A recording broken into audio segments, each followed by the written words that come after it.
Good evening, everyone. My name is David Seljak, and I am welcome to St. Jerome's University and welcome to the St. Jerome Center for Catholic Experience. I'm the director of the center.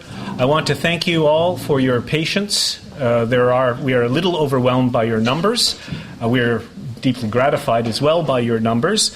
It speaks to the support that we have received at St. Jerome's University and at the St. Jerome Center, and the enthusiasm in the community for tonight's speaker, Dr. Gregory Baum. First, a little housekeeping bits here. For those of you standing at the back, there are a few seats along this windowsill here. There's a spill-off room, 1023 in the back, a classroom where we have a closed-circuit television. Hello to the people in that room. And so if you find yourself uncomfortable, don't be afraid to retire to that room. As I said, we are a little overwhelmed by your enthusiasm. My job is usually to introduce the theme of the lecture series and the speakers, but before I do that, I know some of you have been sitting here since 6:30 almost, again, that speaks to your enthusiasm for tonight's speaker. So what I'm going to ask is everyone to stand up, stretch their legs, and greet the neighbors to the left, right, front, and center of them. So please do that.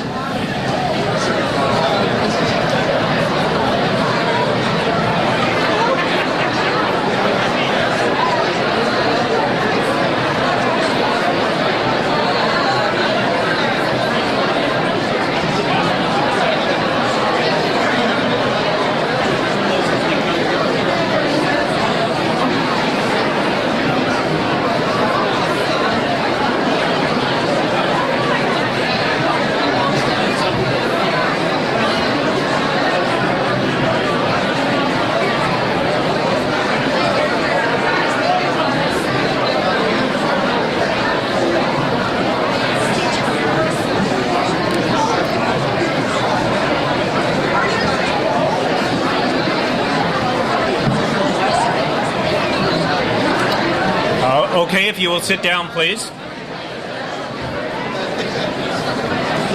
If you'll please be seated.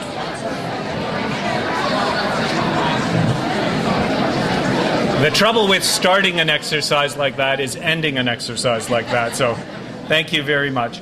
I want to extend a very warm welcome to all of you, of course. A special welcome to several groups who have made an effort to be here. The student Catholic community of St. Jerome's is here. Students from several of our classes are scattered throughout. I know students from Wilfrid Laurier and from the Lutheran Seminary at Wilfrid Laurier are here. I recognize Principal Dean David Frimmer, a good friend who is here. Tonight we have several special guests, as I said. One group are donors. We had a donor reception to thank people who have generously given to St. Jerome's, who have supported our academic programs, who have supported mostly our students through scholarships. And even here at the St. Jerome Center, we are also very grateful to you. Later on tonight, I'll be making a pitch for money, so I feel poorly about thanking you and pitching you on the same evening. So if you've given already, just relax. I also want to, usually I deal with this at the end of the night, but I'm going to take care of it quickly. There are in the foyer, when you leave, we sell fair trade coffee and tea. The Social Justice Committee of the University Catholic Community organizes this. I urge you to support them. There's also a book table set up by Wordsworth Books, our partners during these lecture series. There you will find Gregory Baum's new book, Amazing Church. You always have to pause when you say Gregory Baum's new book when you're talking about one of his books, because another book might have appeared in between the beginning and end of your sentence.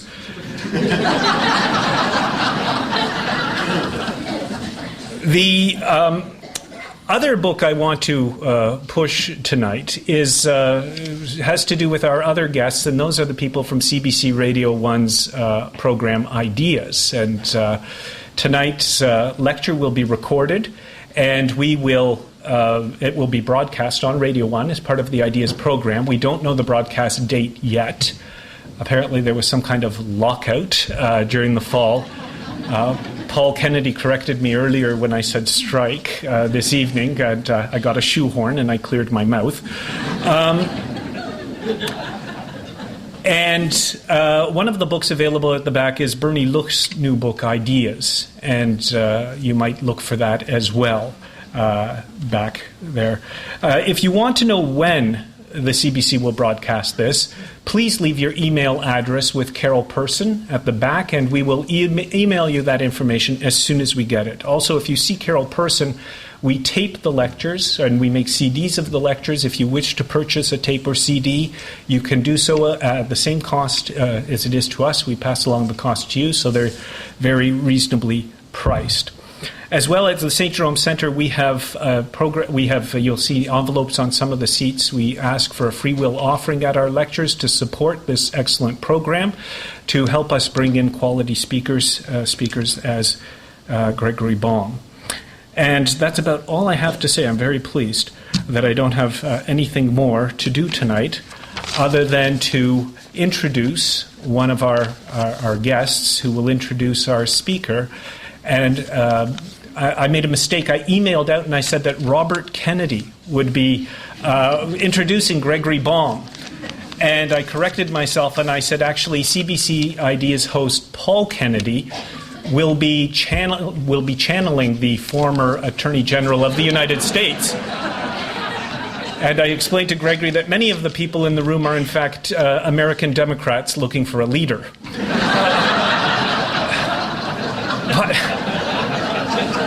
I confess to you now, those were all lies. And indeed, the person who will introduce our speaker and my dear friend, Gregory Baum, is Paul Kennedy of CBC Radio 1's Ideas program. Please welcome Paul.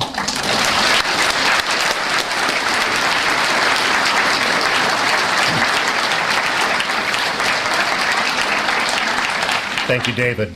I hope that none of you have come here under false pretenses looking for the future leader of the Democratic Party of the United States. I am indeed not Robert Kennedy, and my bank balance will prove that to you.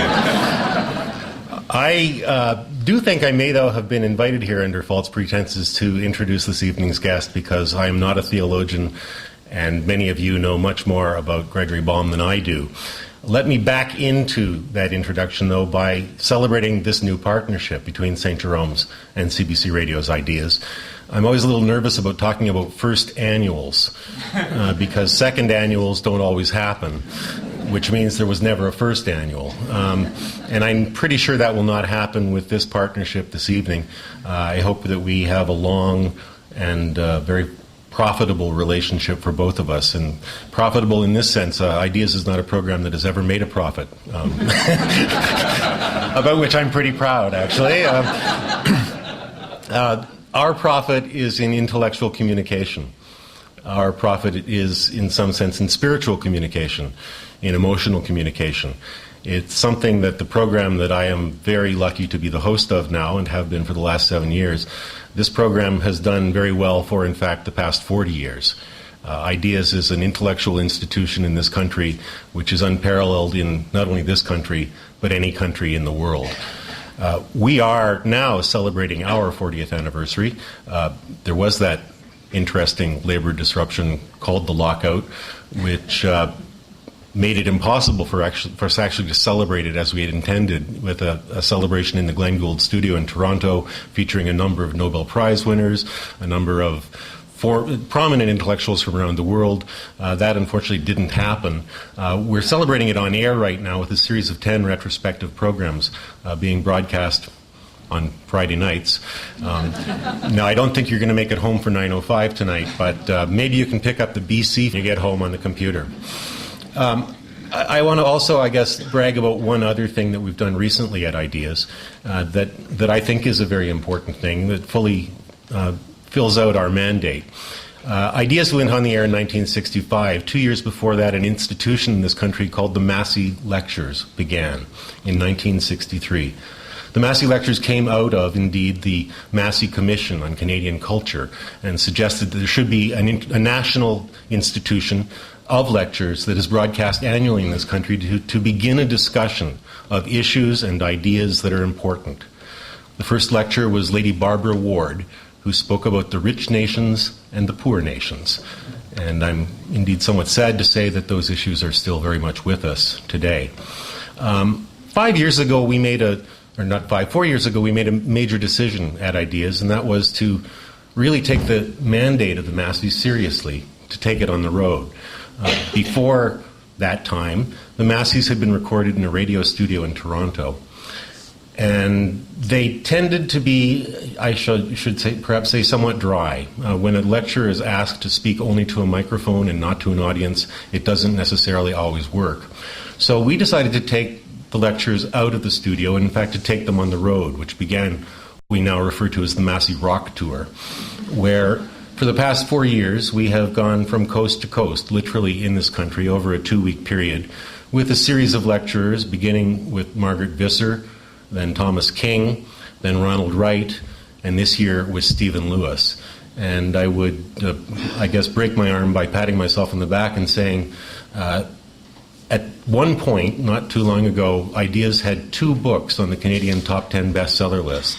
Ron Wright's History of Progress, Short History of Progress, and also this year's lecturer, Stephen Lewis's book about AIDS in Africa.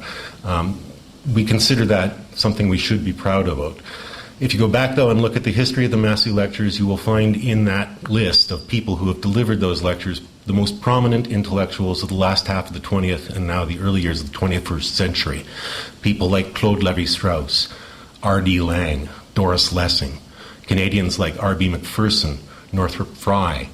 These are amazing people, and they have addressed the people of the country through the forum of ideas down through the years. I said I was incapable of introducing this evening's lecturer because I'm not a theologian and I know very little about the field that he has become internationally prominent within. I did want to tell you, though, that Gregory Baum is a Massey lecturer, and he fits solidly within that tradition. We're proud to have him along, and I want to tell you, I didn't see actually whether it was on the table out there, but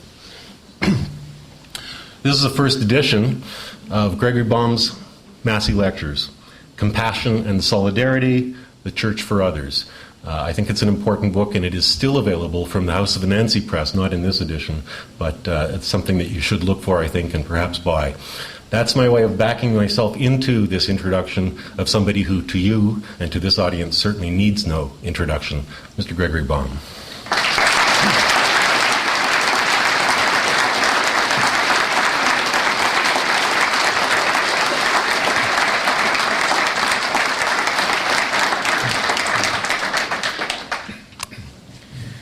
After September the 11th, 2001, North Americans have been preoccupied with Islam.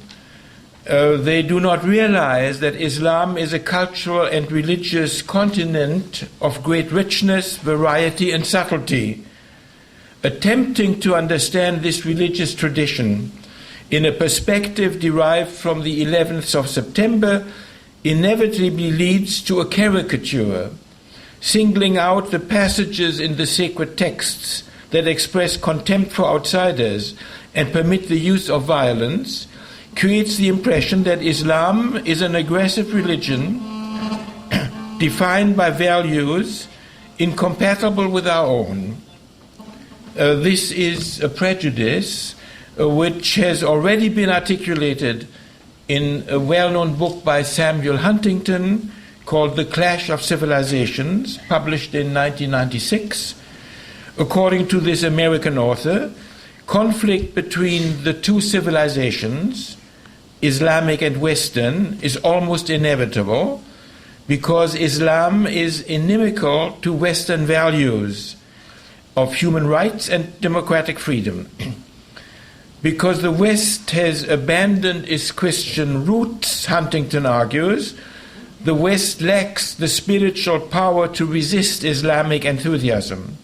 What is needed for the safety of America, he argues, is that America return to its Christian roots and affirm its cultural power.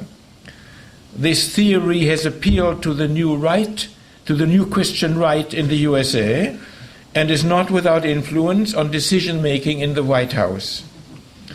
Since the 11th of September, prejudice and discrimination against Muslim citizens in the US and even Canada have greatly increased.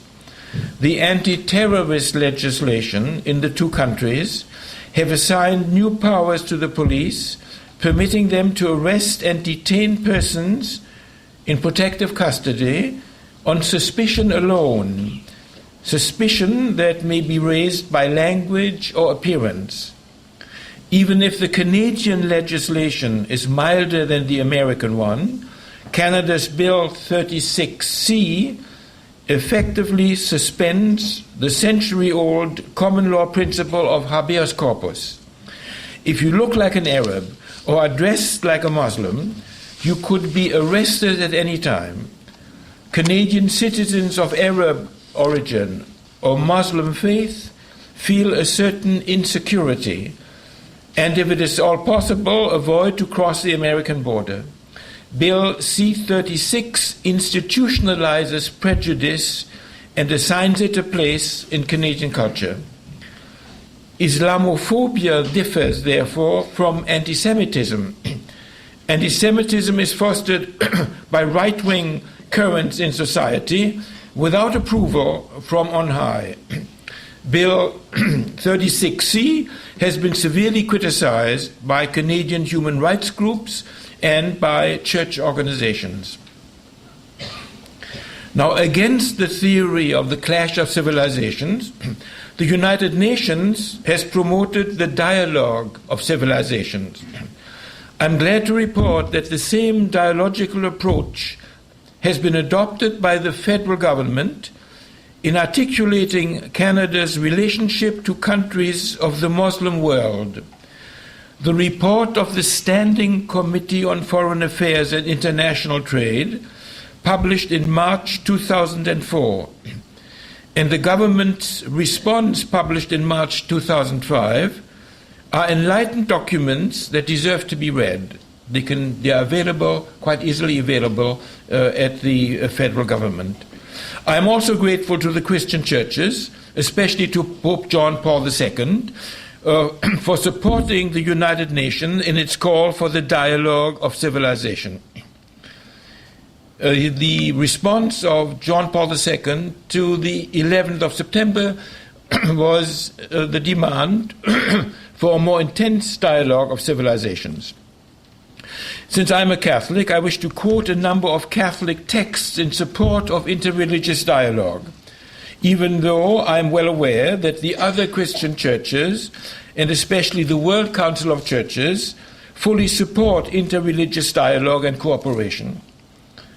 The Catholic Church committed itself to dialogue and cooperation at the Vatican Council in the 1960s. This is what the Council said about Muslims. The Church regards Muslims with esteem.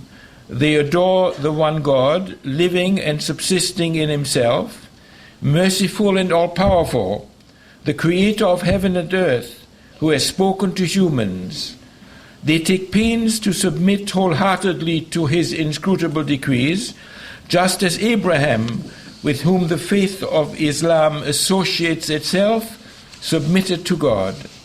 Though they do not acknowledge Jesus as divine, they revere him as a prophet.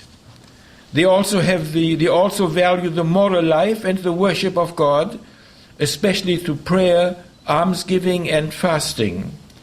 Since in the course of centuries, quarrels and hostilities have arisen between Christians and Muslims, this sacred synod urges all to forget the past, work sincerely for mutual understanding, and jointly promote, for the benefit of humankind, social justice, moral welfare, peace and freedom.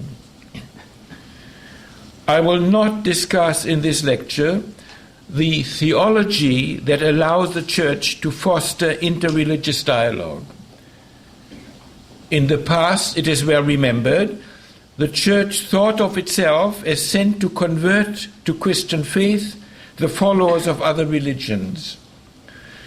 But the urgency created by the world deeply divided by political power, economic inequality, and ideological differences has persuaded the churches to see themselves as agents of peace and reconciliation.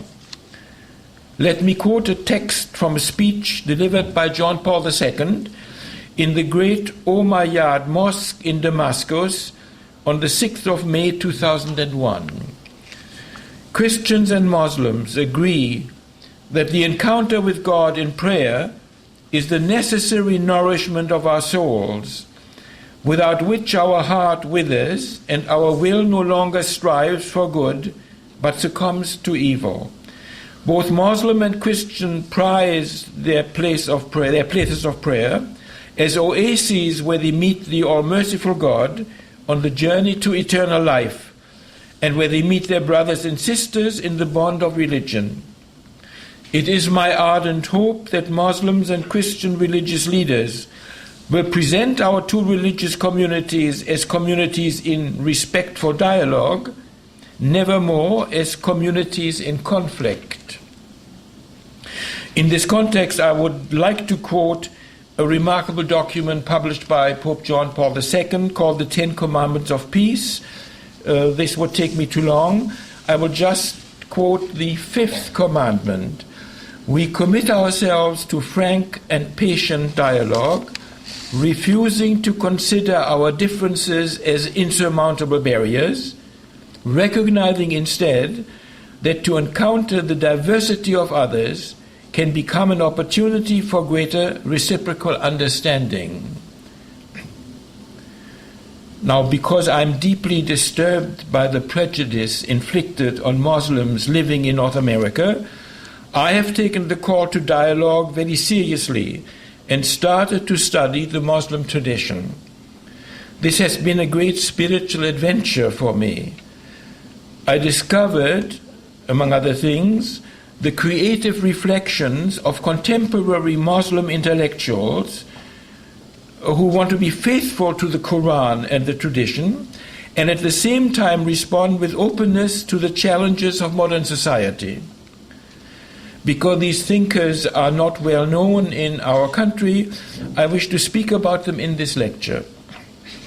Let me first say a few words about the internal pluralism of religious traditions.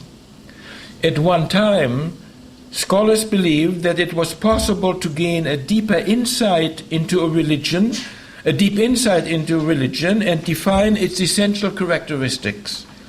At the beginning of the 20th century, Adolf von Harnack, a famous Protestant theologian and historian, published The Essence of Christianity, and Leo Beck, a learned German rabbi, published the book The Essence of Judaism. Today, scholars no longer suppose that religions have an essence. What is recognized today is that religions are produced by communities of interpretation, whose faith is based on sacred texts or sacred persons, on sources that summon them to worship and guide them in their action. Religions are constituted by faith communities of interpretation that read and reread their sacred texts in the ever-changing circumstances of history. In search for fidelity to the original texts or persons, religious traditions are involved in internal debates and in conversations with the culture in which they dwell. Religions thus have no permanent essence. Their identity is created by their effort to remain faithful to the sacred texts. Religions are therefore inevitably marked by an internal pluralism. Religion has many faces. This dynamic understanding of a religious tradition obviously applies to Christianity. The biblical texts have been read and reread in different contexts. There have always been ongoing internal debates as well as influences derived from different cultures. Christianity has many faces.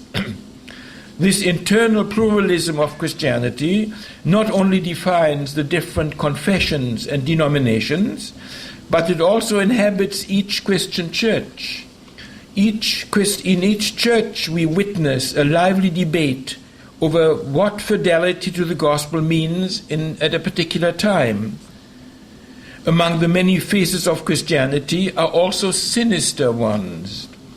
In our long history, we have blessed aggressive wars, we have blessed colonialism, we have blessed the use of torture and the contempt for outsiders. Yet by returning to the sacred texts and engaging in dialogue with cultural movements, the churches have experienced spiritual renewal. The same dynamism is operative in the other world religions. The open-ended nature of religious traditions accounts for both their creativity and their deviations. Religions have the capacity to respond in an original way, faithful to their sacred texts, to new historical challenges.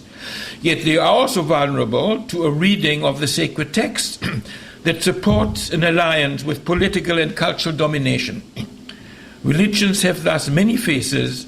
They are ambiguous historical realities. Like Christianity, Islam has many faces. It is a grave error to approach the study of Islam from the perspective of the religious fanaticism revealed on the 11th of September 2001. Such an approach, as I said earlier, produces a caricature of Islam. Islamic extremism exists. It is a dangerous phenomenon, like all forms of fanaticism, and it deserves a careful analysis, taking into account the various factors and not only the religious ones that have produced it. This is not my task in the present conference. Still, I wish to quote a paragraph dealing with this issue taken from a speech of October the 15th, 2001, given by Archbishop Rafael Martino, who was then the Vatican's permanent observer at the United Nations. This is what he said. We do a disservice to those who died in the tragedy of the 11th September if we fail to search out the causes. Though poverty is not by itself the cause of terrorism, we cannot successfully combat terrorism if we do not address the worsening disparities between the rich and poor. We must recognize that global disparity is fundamentally incompatible with global security. Poverty, along with other situations of marginalization that engulf the lives of so many of the world's people, including the denial of human dignity, the lack of respect for human rights, social exclusion, intolerable refugee situations, internal and external displacements, and physical and psychological oppression are breeding grounds only waiting to be exploited by terrorists. In searching out the root causes of terrorism, we are in no way condoning it.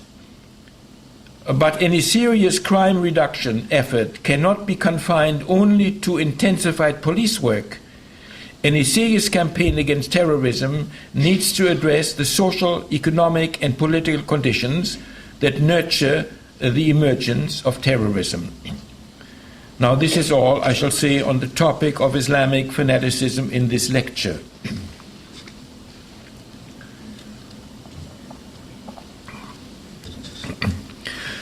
The principal error committed by people who approach Islam from the perspective of the 11th of September is that they interpret the astounding revitalization of Islam beginning in the 1970s as an expression of fundamentalism. But this is not what happened. What took place was an emergence of religious enthusiasm among Muslims in the Middle East and the Maghreb that revealed to people on all levels of society the practical relevance of Islam.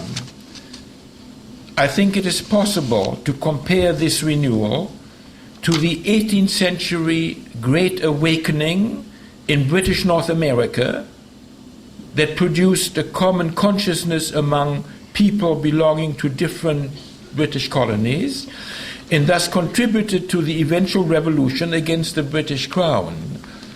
That is, historians have studied this Great Awakening and studied the impact it had on American history. And I think it is possible to think of this revitalization of Islam in many parts of the world as a great awakening.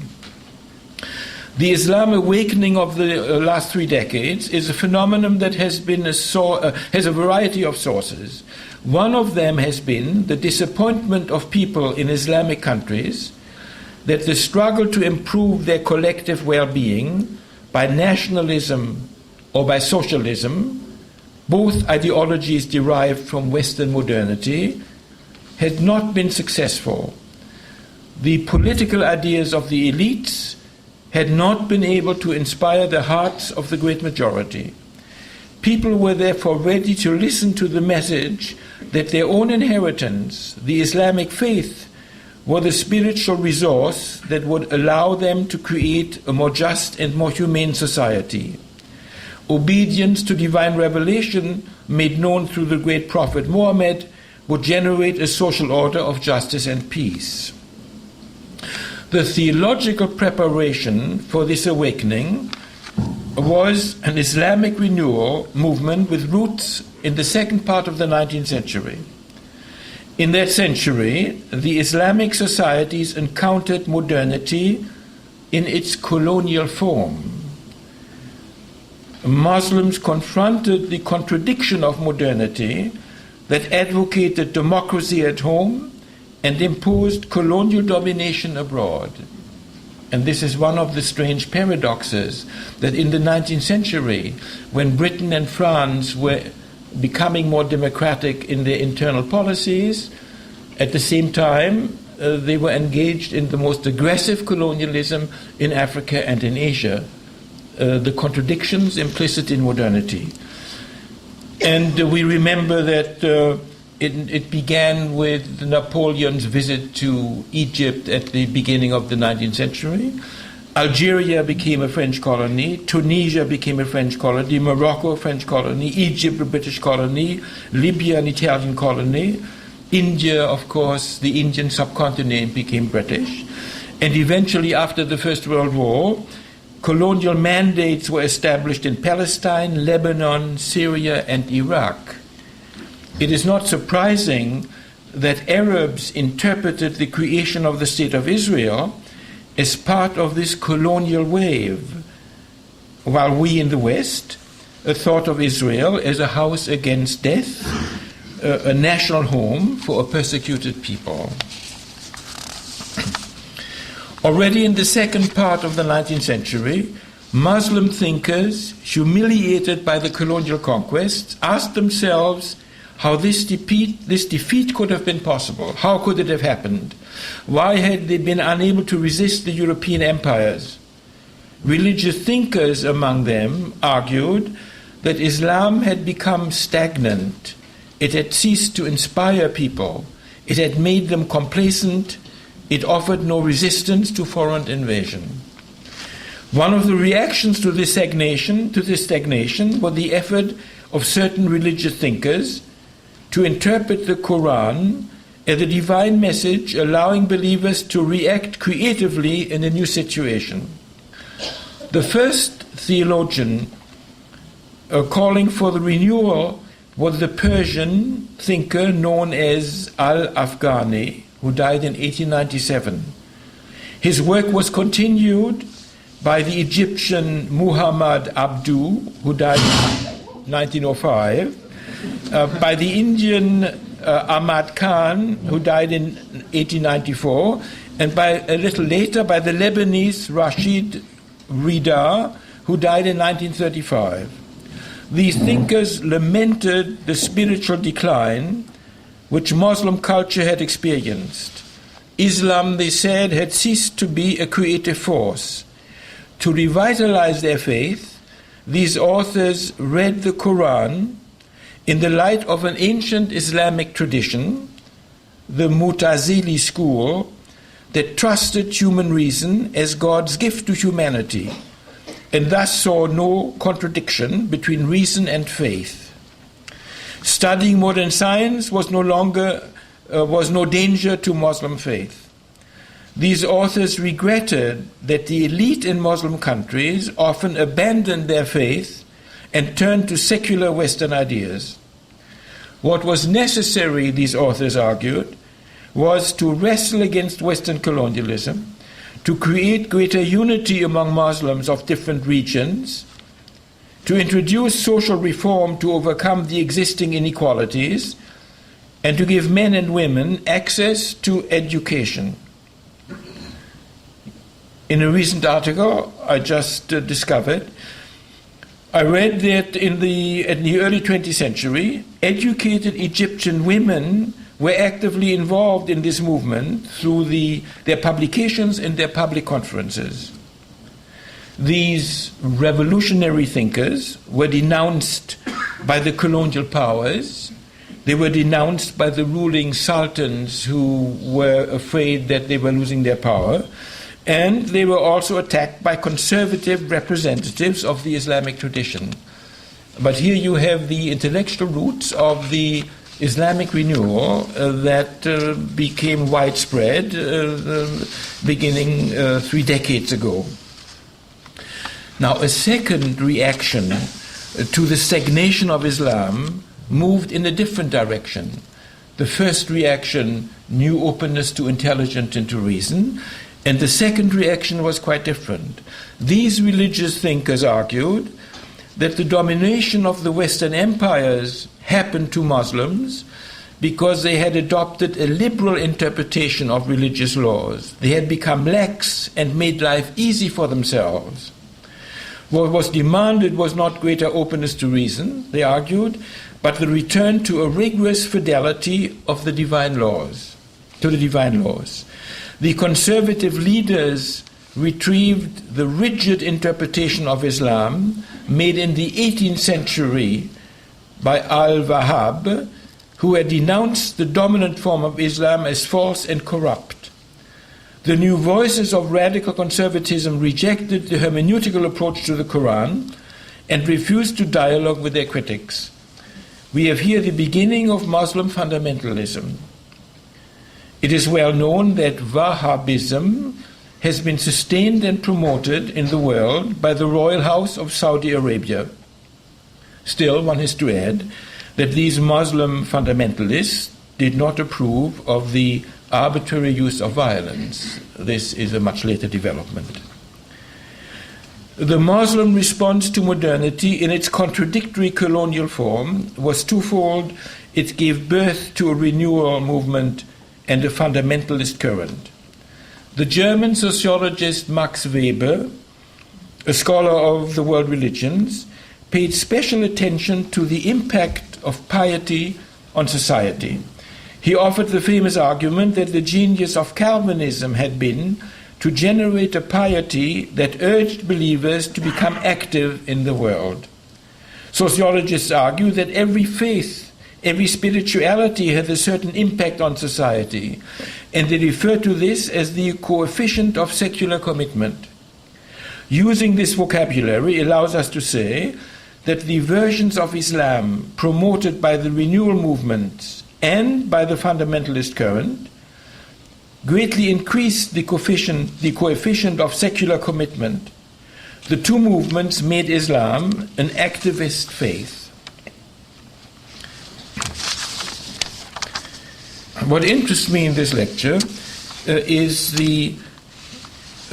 are the new intellectuals who are exercising an important influence in the renewal movement that is going on in the Islamic world. Until recently, these intellectuals were not well known in the West, but the invention of email and the internet have enabled these thinkers from all over the world, to be in conversation with one another and allowed Western observers to follow their debates. In 2002, a large conference on the topic of Muslim reactions to modernity was held at Leiden in Holland, which was attended by Muslim scholars from Africa, Asia, and Europe. The conference revealed the creativity of these new Muslim intellectuals who define themselves against conservatives who respond to modernity by repeating the discourse of the past, and simultaneously against modernists who willingly adopt a secular discourse. That is, these Muslims want to be faithful to their tradition, faithful believers, and at the same time open to conversation with the modern world. These new intellectuals in Muslim countries repudiate theocratic regimes as contrary to the Quran. That is, they argue that the only sovereign is God, and therefore the prince is not sovereign, because the prince, as well as the people, are subject to Islamic law. That is, for them, Islamic law is a principle of freedom because it questions the power of those who rule. And therefore they argue that developments that we see in Iran are really against the Quran. They advocate instead the reform of society from below, that is, the creation of a culture of faith that fosters social involvement and solidarity. The new intellectuals living in Western pluralistic societies argue that the Quran calls Muslims to promote justice and social peace and serve the common good of their country and the world.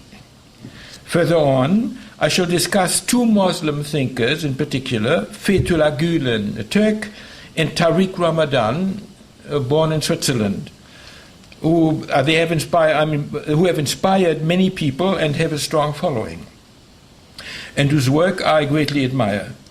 There are, of course, many other scholars whose work deserve to be studied. Now, the new Muslim intellectuals are often misunderstood by Western secular thinkers. I have tested this in North America and in French authors. Because these men and women are believers, because they revere the Quran as divine revelation and want to be faithful to it, they are often interpreted as by secular thinkers as clever apologists for Islam, or worse, as disguised fundamentalists. But as a Catholic theologian, I find it easy to understand these Muslims, because I too, while open to critical thinking, want to be faithful to the Christian gospel.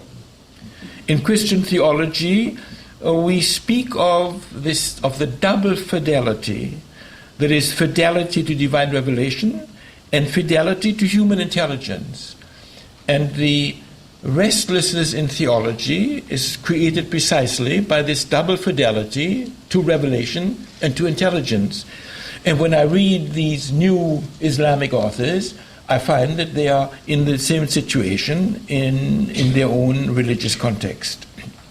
There's another reason why I, as a Catholic theologian, find it easy to understand the present debates in the Muslim community. In the Catholic Church, the encounter with modernity has also produced turmoil, condemnation, debates, and new ideas. The papacy repudiated modernity in the 19th century. It rejected democracy, the liberal state, the rights of man, separation of church and state, as well as the principle of religious liberty. Some of us are old enough to remember this. The papacy demanded that government protect the true religion, that is the Catholic Church, by appropriate laws, and restrain heretics and infidels. In countries where Catholics were a minority, they were in those days permitted to advocate religious liberty. Why? Because there, this freedom served the true religion. Theologians who disagreed with papal teaching, beginning with Lamennais in the 1830s, were censored or even excommunicated.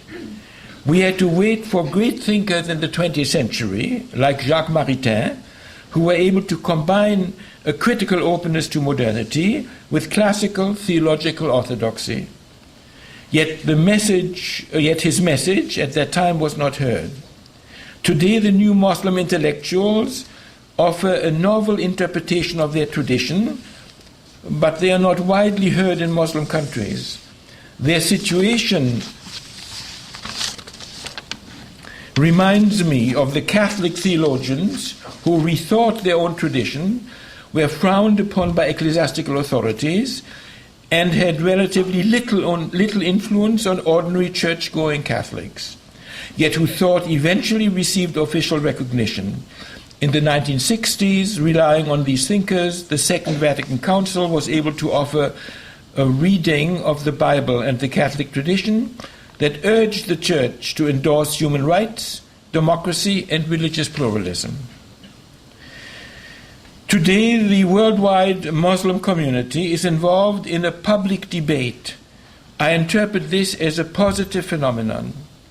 Internal debates make people critically aware of what they believe and allow them to discover the practical consequences of their faith. To listen to these debates is an instructive exercise. If you are interested in this, you go to your computer, to Google, and you begin with Islam 21, no dot in it, Islam 21. This is a very large website in Britain in which you find many articles, many statements, articles, debates, in which Muslim intellectuals from all parts of the world are engaged in conversation about how to respond and how to interpret to the challenges of modernity. And if you have 2 hours, you will read these, and then you push on links, and then you find endless other websites where Muslim intellectuals all over the world are involved in an extraordinarily interesting debate, and you can read them. And some of them even have a blog, and after you read them, you can reply and give your own point of view.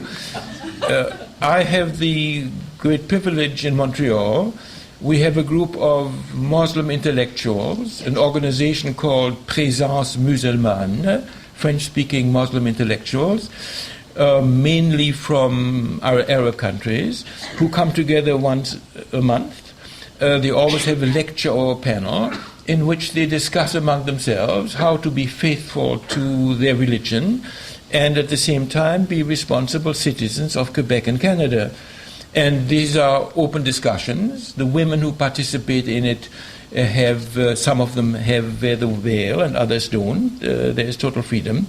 And so I have the chance to meet sometimes they invite the intellectuals from Europe, and I have the chance to meet them. Let me now, let me add that the recent controversy over the institution of Muslim arbitration courts in Ontario was a painful experience for many of my Muslim friends, yet it served an important function. It brought the entire believing community into critical conversation. The internet again allowed us to follow this. If you are interested, there exists a Muslim feminism. There are learned and courageous Muslim women who study the Quran and who discover that the subjugation of women in Muslim countries is due to customs and traditions that were inherited and is not based on the sacred text, and therefore they think of themselves as Muslim feminists. You might just check and look at the Canadian Council of Muslim Women. You find the website on quite easily. Now let me turn to two particular Muslim thinkers. Fethullah Gulen is a Muslim thinker who is both a mystic and an organizer of a renewal movement in Turkey. To understand his bold originality, we must take a look at the situation of Islam in the Turkish state that has been formally declared secular by its founder Kemal Atatürk. From the beginning, the governing elites were not only secular, they were in fact suspicious of religion. Islam, which remained the faith of the majority, was strictly controlled by the government. It had to be interpreted as personal piety. Its ethical teaching had to support government policies, and it had to refrain from contact with Muslims in other countries. the Turkish government prohibited any Muslim-inspired social movement. Yet in the struggle against communist influence in the 1970s, the government permitted the political organization of Muslims, opposed as they were to communist atheism, and this opened the door for Gulen's social movement. Fethullah Gulen grew up as a pious Muslim, as a boy who learned the Quran by heart. Very early in his life, he was influenced by the Sufi tradition that has survived in Turkey and that had recently been revived by a gifted spiritual author, Said Nursi. Sufism represents the mystical tradition in Islam.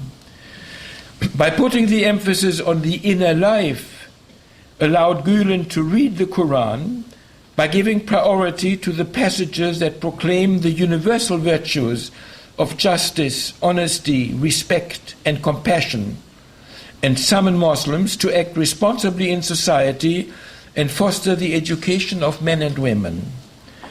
With other new Muslim intellectuals, Gulen retrieved the ancient Muslim tradition, the Mutazili school, I mentioned it before, that regarded intelligence as a divine gift to men and women and promoted education as a religious duty. In fact, Gulen founded many schools that cultivated faith as well as science. He was critically open to Western thought, but strongly resisted Western secular presuppositions.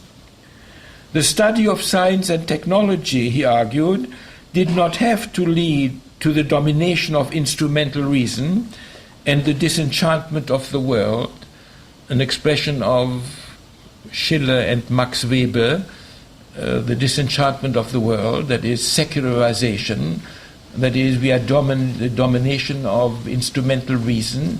Techno-scientific reason is the only valid way to approach the truth.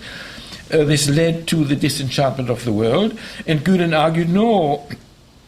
Instead, the study of nature could intensify worship of the Creator, whose supreme intelligence was embodied in the material world. And so I read the texts of the men and women who followed Gulen and who studied in these schools. Many of them became scientists, and they tell us how this intensified their faith, because as they studied the marvels of nature, they gave thanks to God, who was the creator and whose infinite wisdom was incarnate in the object which they studied. Fethullah Gulen insists that in today's world, the Quran calls upon true believers to honor religious pluralism. Summarizing passages from the Sunnah, from the tradition, he writes, "The Prophet, upon him be peace and blessing, defined a true Muslim as one who harms no one with his or her words and actions, and who is the most trustworthy representative of universal peace. Because he respected the pluralism in God's creation and recognized the need for freedom to converse about the truth, Gulen admired democratic political institutions and advocated interreligious dialogue. He visited the head of the Orthodox Church in Istanbul, the chief rabbi of Jerusalem, and he went to Rome to see Pope John Paul II. Gulen was a controversial thinker. Because he is an ardent believer and a man of prayer, Turkey's secular elite tended to mistrust him. Some of them feared that hidden behind the liberal vocabulary was the intention to transform Turkey into a Muslim state ruled by Muslim law. In reality, Gulen envisaged the renewal of society from below through education, cooperation, and economic creativity. He refused to join a political movement. He even remains aloof from the Democratic Islamic Party in Turkey that has gained some power in recent years. Islam for Gulen is a social faith, a culture-creating religious movement that should stay away from the ups and downs of political life. What he dreams of is a Turkish modernity sustained by the Muslim faith of the people. Gülen's, yes, this touches an idea that is studied by sociologists today. At one time we believed that Western modernity, that is industrialization, democracy and pluralism, went hand in hand with secularism, and therefore eventually it would be universal. And today sociologists who study this say that this is really not true, that what is emerging in many parts of the world today, the entry of industrialization, of democracy and of human rights and of pluralism, and yet in a different form. There may be many different forms of modernity, and the Turkish case is one of them. This is an issue that deserves attention. Now I want to say a few words about Tariq Ramadan, a Muslim theologian whose work I have studied and whose pastoral engagement I greatly admire is Tariq Ramadan. He was born in Switzerland, of Egyptian parents, and received an education in Western thought and subsequently in Islamic science. With millions of Muslims living in Europe and North America, Ramadan thinks of himself as a Western Muslim. He is not an Oriental. He was born in Switzerland and has a Western education, and so he writes about Western Muslims. He wants to be faithful to the Quran, but as an active citizen of a Western democracy. His theological approach is revealed in the title of two of his books, translated into English, To Be a European Muslim, and the second one, Western Muslims and the Future of Islam. He argues that Western Muslims must do their own theological thinking. They cannot rely on counsels and judgments made by Muslim religious leaders living in the East. In the name of their faith, Muslims will want to take an active part in the political life of their country, a role to which they are deprived in Muslim countries, ruled as they are presently by authoritarian or dictatorial governments. The call of the Quran for equality among humans, for sharing of wealth, for concern for the needy, has political implications that make Muslims into critical citizens that promote social justice in their country and in the world. Muslim faith, we always hear, is never a simply turning to God, but it's a turning to God that has immediate practical implications in action in the community. And Tariq Ramadan argues that if you live in a democracy, then this involvement, in the name of your faith, is in the promotion of peace and justice. With the new Muslim intellectuals from East and West, Ramadan raises the hermeneutical question: how shall we read the Quran and the Sunnah in a new historical context? What does it mean to be faithful to divine revelation when you live in a Western society? Living in a pluralistic society makes Muslims pay special attention to the passages of the Quran that respect differences, call for peaceful conviviality, and offer wisdom addressed to all. Secondly, with the new Muslim intellectuals, Ramadan emphasizes the universal message of the great Prophet Muhammad. What is primarily revealed in the Quran are transcendent ethical principles like justice, compassion, human equality, honesty, the love of truth, which apply to all cultural situations, even if their concrete implications must be worked out in each particular culture. By following these principles, people surrender themselves to God's will. Ethics is here divine worship. In addition to the universal message, Ramadan continues, Muslims have been blessed and honored to receive a detailed set of laws and practices that allow them to surrender themselves to God more intimately and thus find in God the strength to live up to the universal ethical demands. Ramadan does not use the universal message of the Quran to render less significant the ritual practices and legal traditions of Islam. He is both modern and boldly conservative. At the same time, he argues that the Muslim tradition urges believers living in a pluralistic society to follow the laws of the country and to rely on Islamic law only in cases where public legislation diverges from Islamic ethical teaching. That is why, on his many visits in Canada, he has expressed himself against the institution of Muslim arbitration courts. He argues that Canadian law offers an adequate protection to the family and the interest of husband and wife. In fact, one of his major pastoral principles in his book is that Western Muslims should stop thinking of themselves as minorities and understand themselves rather as responsible citizens. Transcending the preoccupation with their own community, Muslims should be concerned with the common good of society. Faithful to the divine message, they must promote justice and peace. Ramadan is quite willing to confront the hard texts of the Quran and the Sunnah that shock modern ethical sensibilities, such as corporal punishment and the death penalty by stoning. Since the consensus of the learned, that's a technical expression, since the consensus of the learned has interpretive authority in Islam, Ramadan holds that an agreement among believers could offer a new reading of these texts.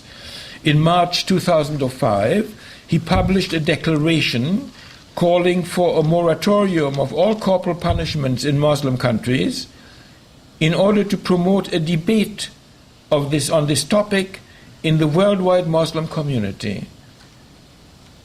Radaman also deals with the position of women in Islam. He respects the scholarly work of Muslim feminists. With them he argues that Islam favors the education of women and recognizes women as responsible agents in society. The subjugating women the subjugation of women practiced by Muslims are inherited customs and not grounded in divine revelation, and hence has to be abolished. He wants women to be free also to decide whether or not to wear the veil.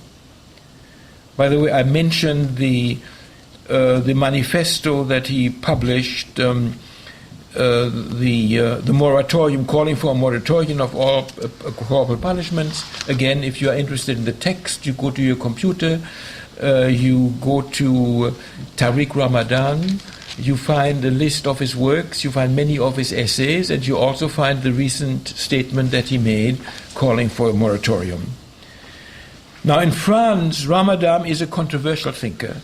The French Republic is committed to a doctrinaire form of secularism, and therefore it tolerates religion as a private faith, but will not allow the religious ideas to be heard in public debates. There is no place for religion in public discourse. In this cultural climate, many French intellectuals are suspicious of Tariq Ramadan because he wants Muslims to participate in society in the name of their faith. That is, out of obedience to divine revelation. Ramadan has been accused of being a fundamentalist in disguise. He wants Muslims in France to integrate in society, yet without abandoning their Muslim faith and their Muslim identity.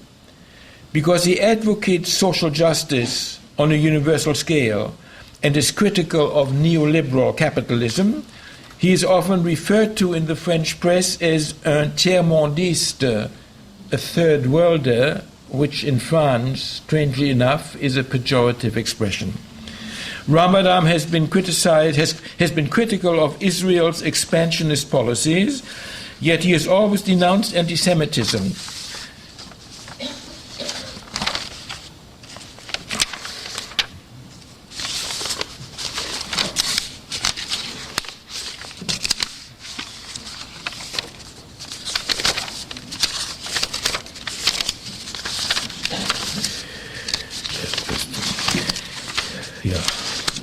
He has always denounced anti-Semitism, and yet he has been painted with this brush.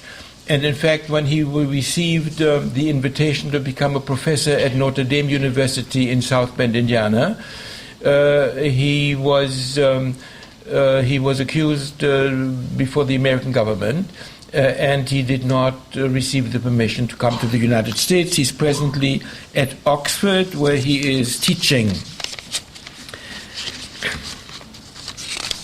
Yeah.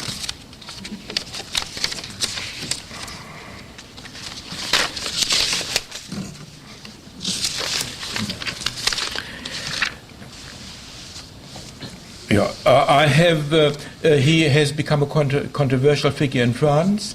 Books have been written about these controversies. I've studied them all, and I've come to the conclusion that all these accusations against him are unjust, that he's misunderstood.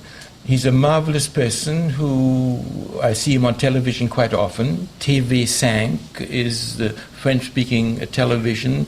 He's often interviewed. He never loses his patience. He remains smiling even when he is attacked by people who are hostile to him. I admire his work. He represents what I've called the new Muslim intellectuals.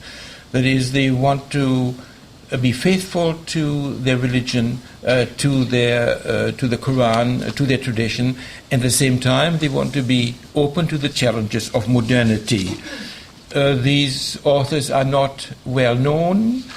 I think that they deserve to be studied. It is my hope that colleges and universities and schools will introduce courses in which these authors are studied. I think it is important because the press, these authors don't have the same relation to the press as bin Laden. He writes a single letter and everybody hears about it. And these people write articles and books and nobody pays attention to them. And therefore I am very grateful to this invitation that gave me the opportunity, faithful to the dialogue of civilizations to which John Paul II and the churches have called us, to speak about my dialogue with the Islamic tradition and this discovery of hundreds of intellectuals in all parts of the world, of which I didn't know, which can easily be studied, because today you don't have to go to the library, because it's amazing how much of this can be found. I mentioned the meeting in Leiden in 2002. If you look for it, you can find the lecture that were given there. You can even find the lectures that were given there prior to this meeting. It is possible today to have access to these thinking people, and I think that this gives us a very different picture of Islam, and I think that this enables us to have influence on our Canadian culture, that to remove prejudice and to recognize the equality of citizens, because this is what we want for this country. Thank you.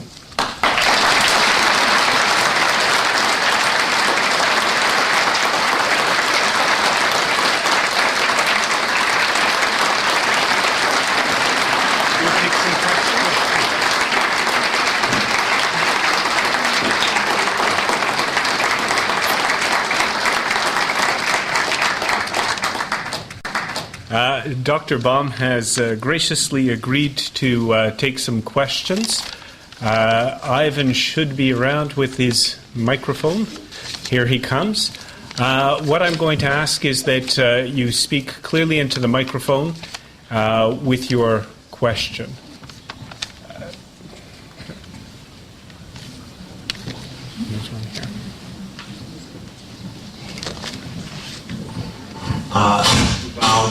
You mentioned something about your great respect for John Paul II in dealing with your theme this evening. But I'm wondering if you could enlighten me, at least, on his role in the sense that, if I remember correctly, when they were trying to rewrite or put the new constitution for the European community, he and the church wanted some statement included that Christianity was kind of basic to this constitution. And yet at the same time, you mentioned his interest in Turkey and so forth, and yet he spoke out against the inclusion of Turkey into the European community, and as far as I know, Turkey has not been allowed to enter yet into the European community. And I'm just kind of, how do you reconcile that, or is that possible? I'd appreciate some comments on that, please. Very good. I'm not the greatest defender of the papacy, I must say that.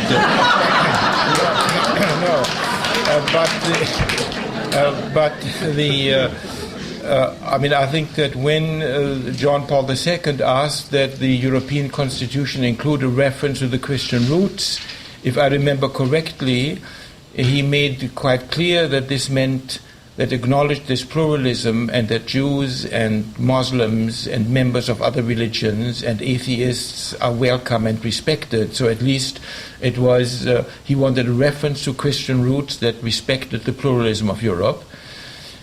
I don't remember that he pronounced himself against the entry of Turkey into the European Union.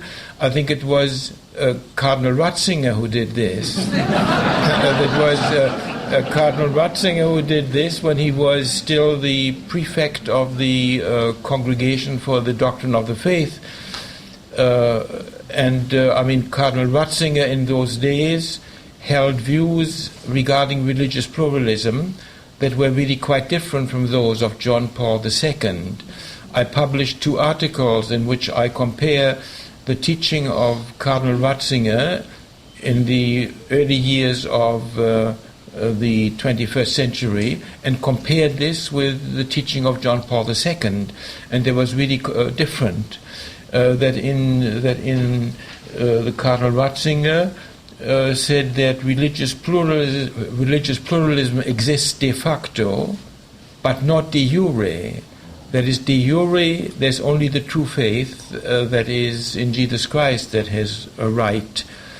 And therefore, when he became Pope, I was very eager to listen to him when he went to Cologne for the first time.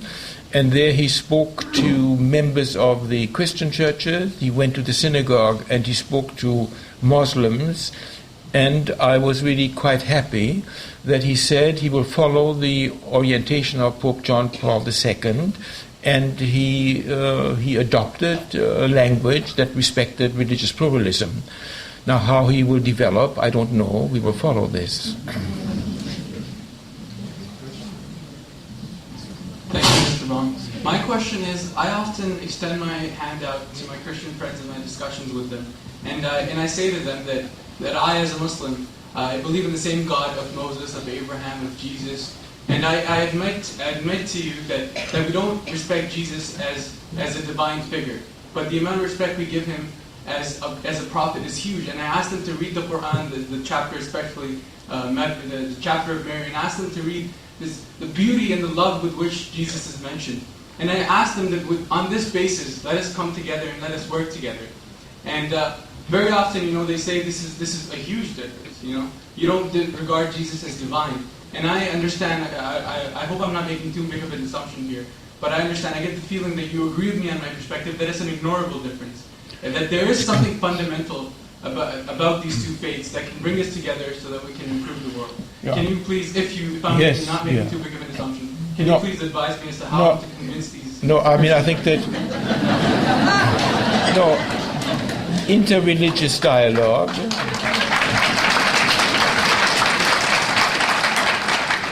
Yes, interreligious dialogue expresses respect for the other as different. And therefore we don't want to modify the view of the other, we want to respect the other as different. And therefore I think it is quite possible to say there is a great difference between Christianity and Islam. There's a great difference, but we respect the difference, and beginning there we want to talk to see whether we have, across this difference, have many things in common, and in particular if we can work together in our different organizations or different places for justice and peace.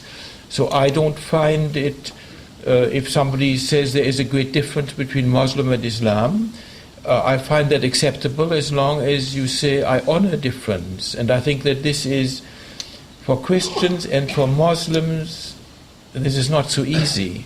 To honor difference is really something that emerged more recently in our tradition. That is, certainly in Christianity, to honor difference. In Christianity, I'm always so glad that the four Gospels don't agree with one another. That is, you have in Christianity this inevitable conversation about differences in the revelation itself, and therefore we can't get it all together under a hat, and therefore there are questions that remain open, and so we respect difference. And I think it is this respect for difference that should inspire us. And so I wouldn't be offended if some Christians say to you there is a great difference, as long as they reach out over this difference and want to get to know you and want to be known by you.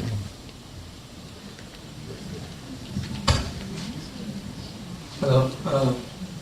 I'd like to ask you a question based on to modern society. How compatible do you think these religious laws of both Christianity and Islam? Do you think they're outdated for today's society? Do you think they need to be rethought, or do you think they're compatible perfectly with the lives of an average person in North America today? I mean, this is certainly not for me to comment on the interpretation of Islamic law. I'm a Christian, and I read Islamic authors, and I read the debates among them in the interpretation of law. And so I see a very interesting debate, different points of view. I admire this, and this is up to them to decide. Not only Islam, Christianity also. I mean, in Christianity, I think that Christianity needs, is constantly in need of renewal. Remember I said that religions are hermeneutic communities. That is, they are communities of interpretation. They read the sacred texts in new situations. They are therefore open-ended, and therefore they are always in need of renewal. And therefore Catholicism, Christianity, always in need of renewal.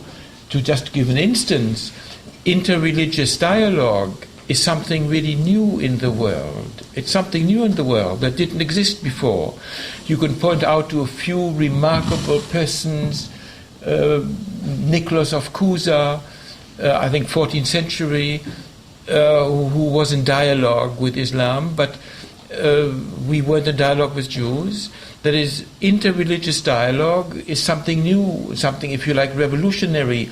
The movement began only in the 20th century.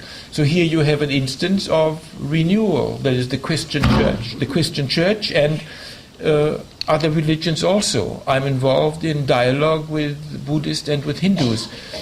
So yes, I think that all religions are constantly in need of renewal, but what the form this renewal will take in Islam is not for me to say.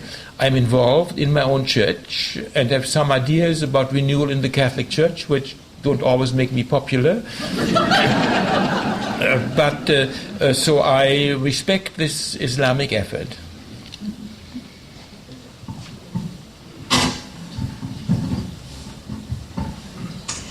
This might be a bit of a naive question. I always think there must be many red flags before we arrive at such a crisis like 9/11. Do you think, in that context, do you think there is a relationship, or do you think it was coincidence that the riots that occurred in France, especially among the Muslim young people, occurred within the same year that France declared that the young women, or the women in that country, could no longer wear their veil? Yeah, I had occasion to speak about these events. I think when I spoke at the Lutheran College, the mutinies in the French suburbs produced a heated conversation and dialogue in France. There were some right-wing voices and some well-known philosophers among them who said the reason for these mutinies is not because these people are unemployed, is not because these people are marginalized, is not because of racism, is not because their religion is despised, but it's because they are Muslims and their values are different from that of the French Republic. And it is quite scandalous analysis, and I'm glad to say that the churches and progressive thinkers disagreed with this totally, and they argue that the Muslim population in France, most of them are poor people, they are totally excluded. There is a particular self-understanding of the French that doesn't really make room for them to integrate. They are marginalized, they're unemployed, they are excluded, and therefore this kind of, that in these situations you have the outbreak of violence. We know this from the United States, where you had the outbreak of violence in the ghettos of Los Angeles and Detroit and so on. And therefore I don't think it was simply this French law about the veil, but it was an entire policy. And let me just mention, though, that I won't be sort of sound anti-French, Germany too has been totally blind in regard to the vast immigration of Turks. The Turks came to Germany as what was called guest workers. They were invited in the 60s to come without their wives because the industry needed workers. And there was the expectation that they would go back to their country.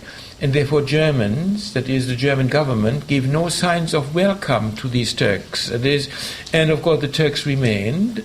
And because there were no signs of welcome, they developed really quite apart from the German society. And today Germans accuse them of being separate, but in reality it was this lack of gestures of welcome on the part of the government. And so I think that North America and Canada really has a different tradition in regard to immigrants than we find in Europe, and therefore you have these really terrible patterns of exclusion, which very often leads to violence and great hardship.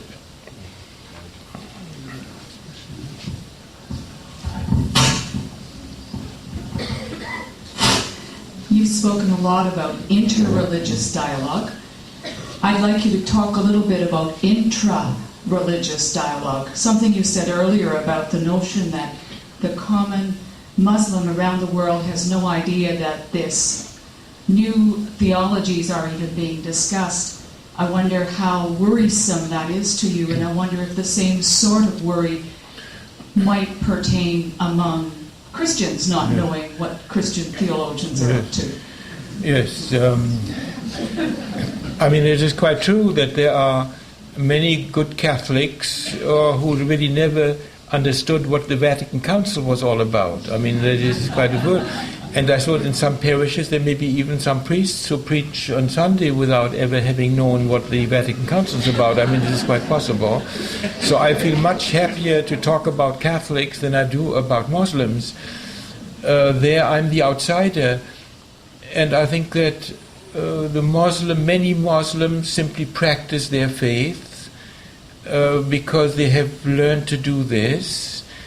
And nowadays, it's quite insulting. Nowadays, people refer to them as moderate as Muslims. I find that terrible.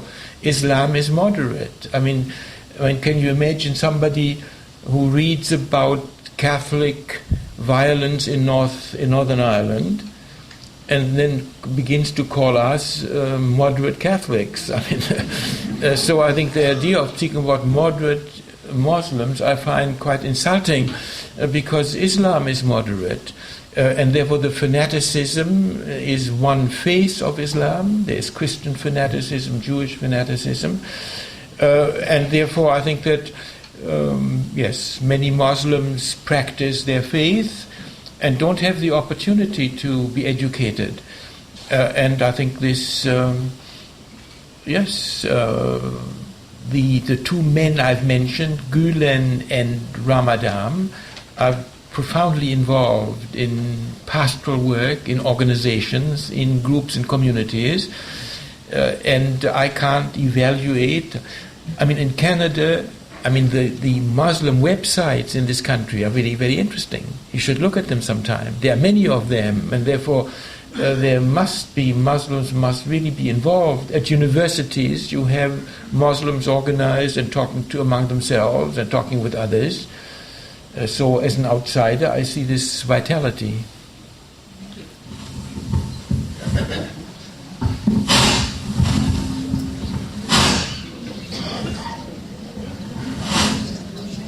I'm not sure if it's a question, but I just find it very interesting that every time the Islam and Muslims are discussed, they're always discussed in the context of 9/11, as if there is no history before that. I know Muslims were here in North America or Europe before that. Or I don't know how people would feel if the Christianity and Christians would be discussed in Muslim world only in the context of colonialism and crusades and stuff like that.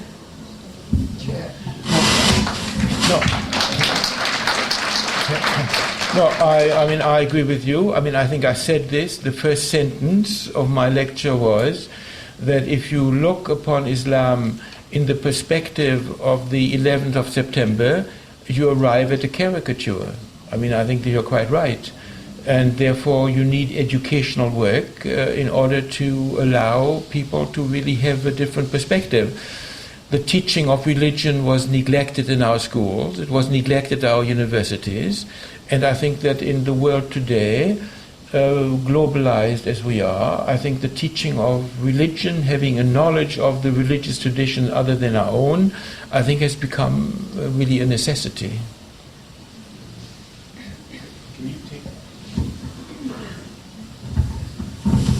As a Catholic theologian, you wrote a book about a theologian looks at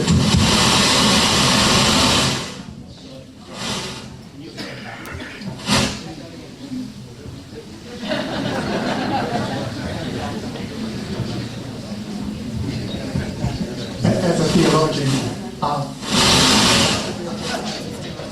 theologian looks at his church 25 for the past 25 years. Would you like to guess and say the next 25 years what might be the big changes and whether Islam would be an agent of change with regard to some of the really vexing questions that face the church as far as women or whatever problems that we'll be having to face? Yes. Could you repeat the question? Yes. The question is that I wrote a book, it would seem, about looking back over the last 50 years, and I'm now asked whether I can make any predictions about changes in the church in the future. The book that I wrote about the last 50 years is really a slightly subversive book, because I report the extraordinary changes that have taken place, at least changes on paper. That is, I record ecclesiastical documents. And while the church often says we don't change our teaching, I show from these documents that on many, many issues we have in fact changed our teaching. That is, I give the document, the ecclesiastical document, and I regard this as not simply amazing the church because of all the wonderful things, but it's subversive because it shows the church, the Catholic Church, has changed its teaching on a number of important issues. And I argue, in fact, when a religion enters into a new cultural context, it has to review its tradition because values and presuppositions change. And this has taken place in many ways, but not yet in regard to women, and not yet in regard to the exercise of authority, and not yet in regard to sexuality. I say this in the book. Now, about the future, I don't know, but I think this depends in part not only on the people at the top, but also on the people at the bottom, because we all have a conscience, and we lay people organize, and people organize and write books and write articles and create public opinion in the church. And so I don't think that we have to be that passive in regard to what happens in the church and simply wait and see if some white father will come and give us the green light.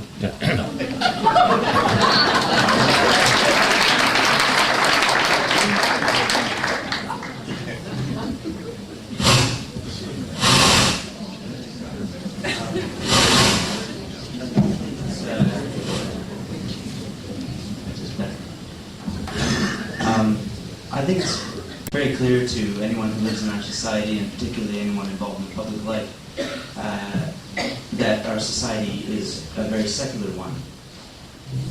Do you think that that secularism is helping create a dialogue with the Muslim world, or do you think it's making it harder?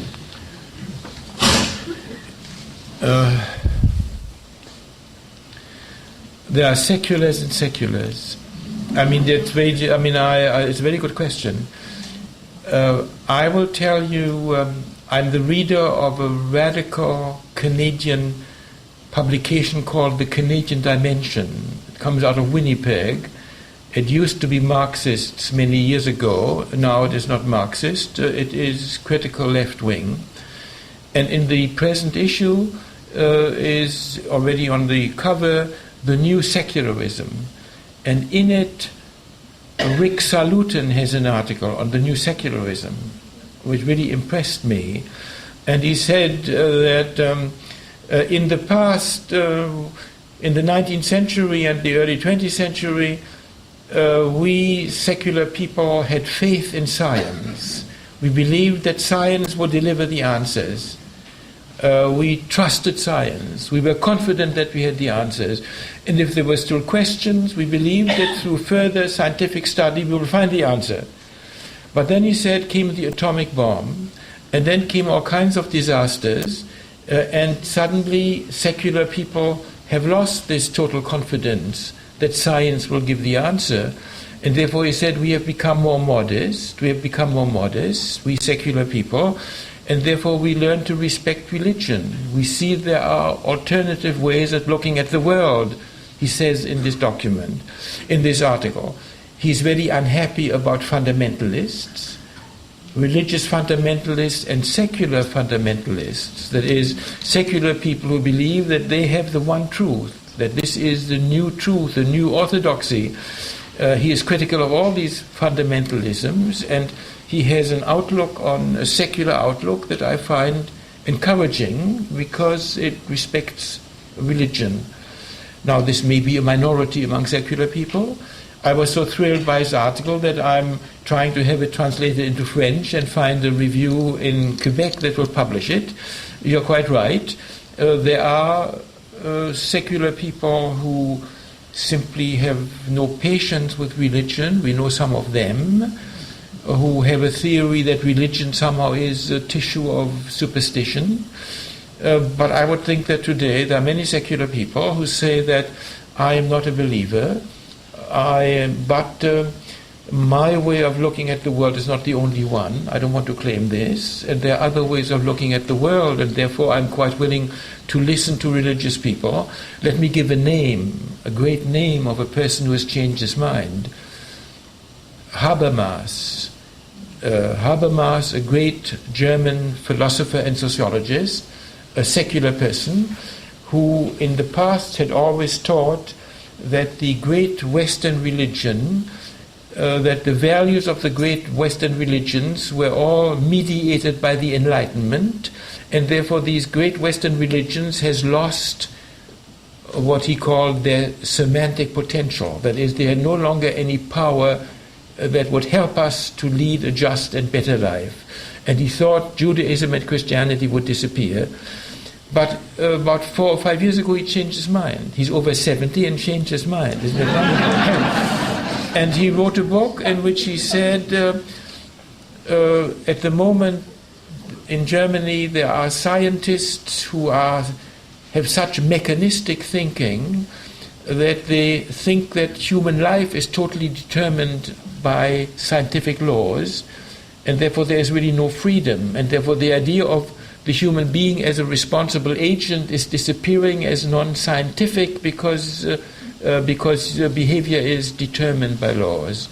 And therefore he says we have to stand against this, but I'm a phenomenologist, he says, I'm against this. I believe that people are ethical agents. And so we have to listen to religion. And he said even that in the past religious people tried to understand us and tried to translate into secular words what their religious conviction were. But when you do this, you always lose something, he said.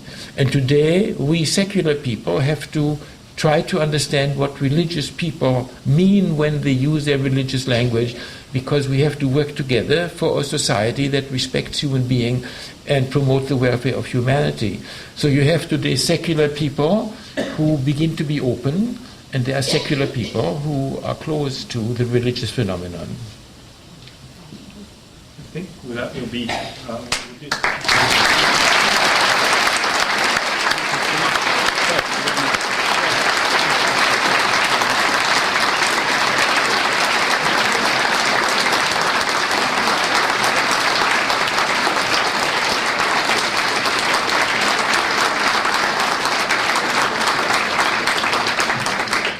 Thank you so much, Gregory.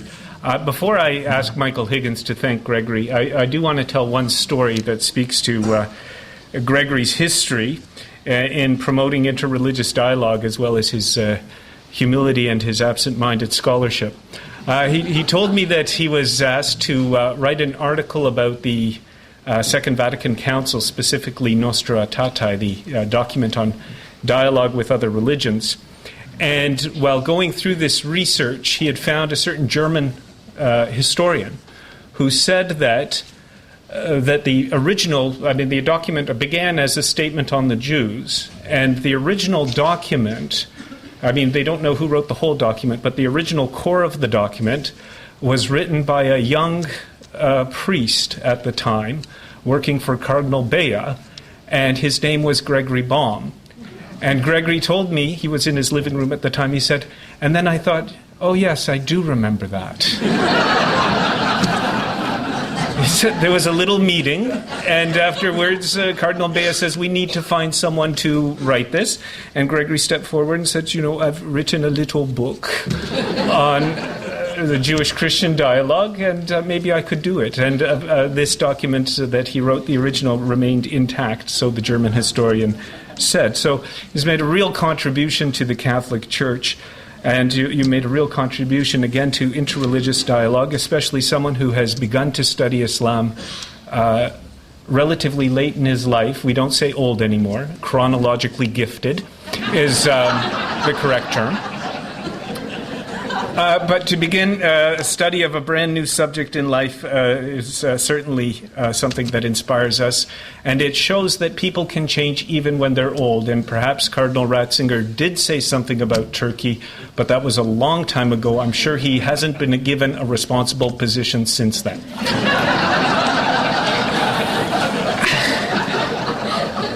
But, I haven't heard the name Cardinal Ratzinger in the news since April. Anyway, to thank Gregory is the president of St. Jerome's College, at least for now, Michael Higgins. Michael.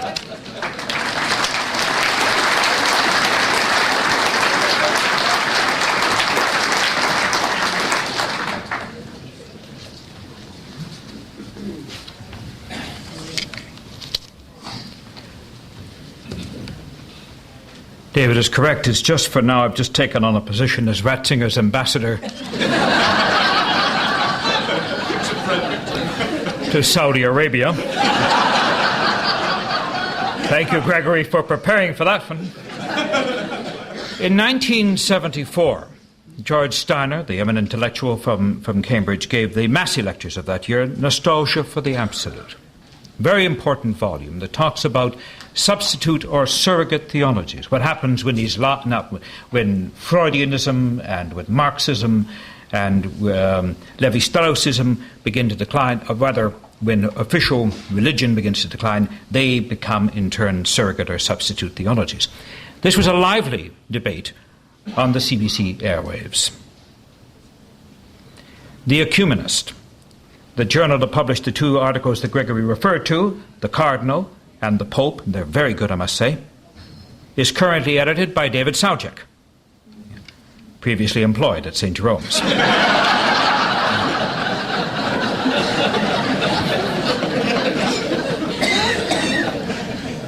Mark Thompson is the Director General of the British Broadcasting Corporation and a devout Catholic. Mark Byfield is the Deputy Director General of the British Broadcasting Corporation and a devout Catholic. Now, this is interesting. I mention this because they see their mandate largely to bring religion back into public discussion in Britain outside of the weekly choral services and worship reflections.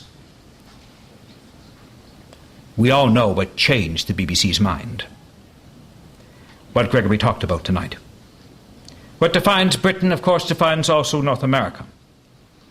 And Gregory Baum has provided us with an excellent context of historical review, of textual critique, and indeed of biographical portraiture, thinking particularly of Tariq Ramadan. He's also provided us with websites, blogs, and email addresses to keep us going for a long time to come. It's about a critique of fundamentalism, but also a critique about secularism. I think that that's important to consider. Doug Saunders of the Globe and Mail said several months ago in a very interesting article that expressed or disclosed his own aggressive atheism.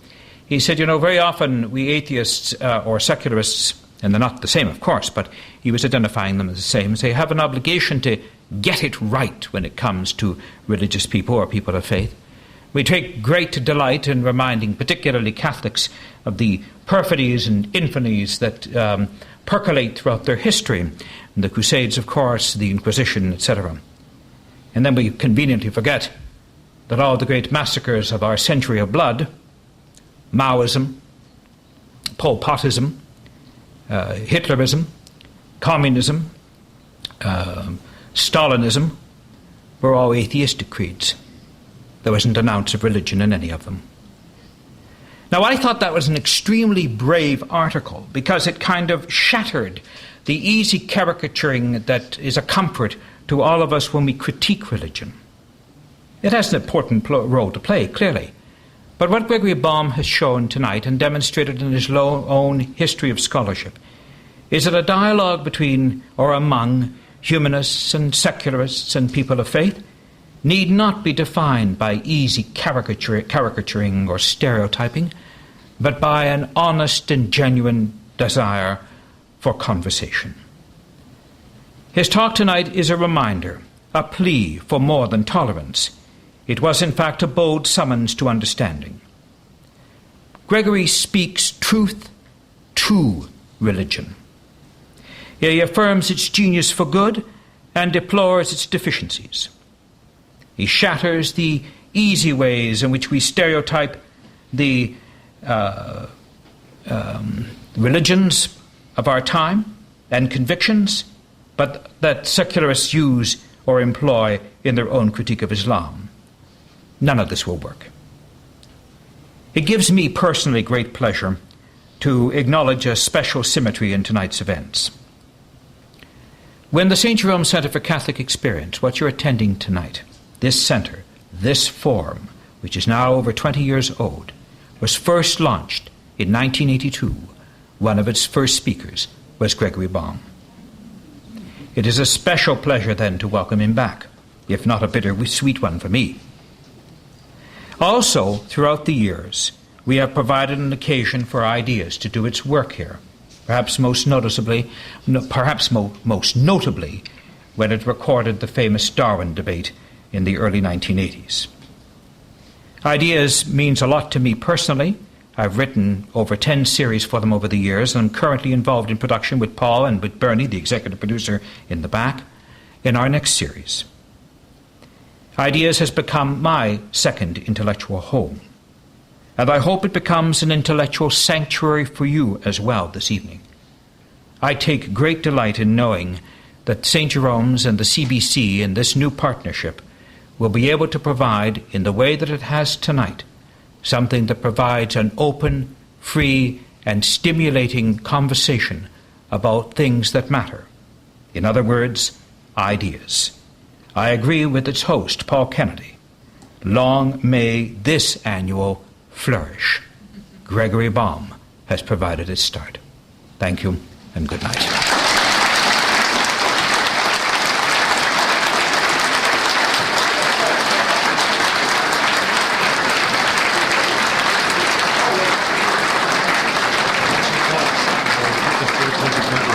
If you'll wait for just 1 minute, I want one last announcement. if you recall, our last speaker was Michael Higgins in November, and he was talking about his new book, Stalking the Holy. At that time, there was the work action, or the, I should say, the, what is it called? The shutout, lockout. Yes, thank you. That will air, Stalking the Holy, the series will air, what was it? I think it's the 14th. The 14th of February? 14th, 15th of February, according to Paul Kennedy. So let me just thank very much again CBC Radio's Bernie Lucht and Paul Kennedy for coming tonight. I want to say, well, there's a new announcement. Yes, Greg, this tonight's talk will actually be a two-part series. The first program will be Gregory's talk. The second will be Michael's thank you.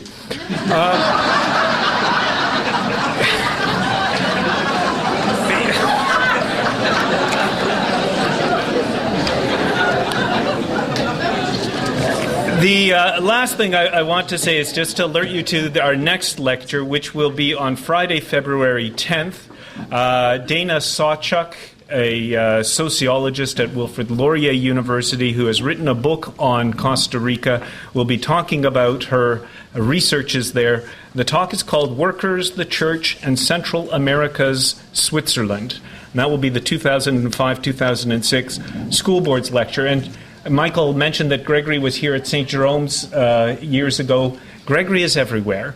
He told me when I introduced him to Dana Sawchuk yesterday, he says, "Oh yes, I've read your book and I've written a very nice review of it." I mean, there's no one he doesn't know or hasn't written about, apparently, and now the Muslim world will have to put up with that too. Anyway, the other announcement is Karen Armstrong is coming back to town. We had Karen Armstrong, I think it was 2 years ago. April 1st, if you'll mark that in your calendars, it will be here at St. Jerome's or it will be at a local venue. If you give your email address to Carol Person, we will send you that information as soon as it is known. No, the date changed today, actually. Thank you very much. Yes, it was April 2nd.